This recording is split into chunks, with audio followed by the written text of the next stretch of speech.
I graduated with my bachelor's in social work in 1996 and my master's in social work in 1997.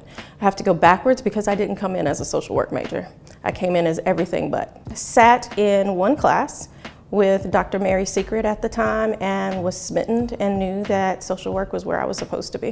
When I was in my master's program here, we were told there are all types of professions you can go into with a master's in social work. So it doesn't necessarily have to be your traditional social work path, even though I did 14 years of that. And it's true, you can do just about anything with this degree, which is very different from other degrees. It exposes you to critical thinking in a way that can be applied everywhere. So the skills are very transferable. Being able to understand people, how their minds work, how their environment impacts them.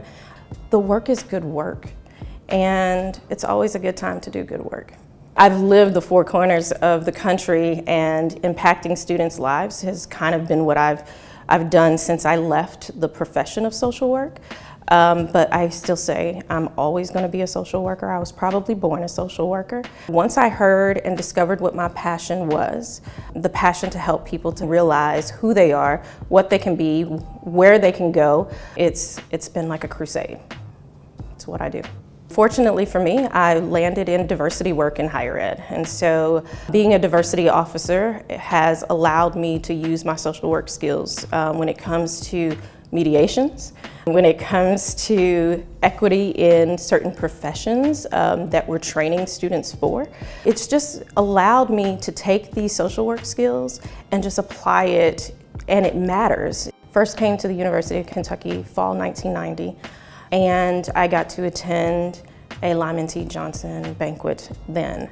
I actually got to meet Lyman T. Johnson, and I'm also from Lexington originally, so he was a legend in his own right for our community. And to be bestowed an award named after him is, it's emotional. I didn't think so, but I think it is.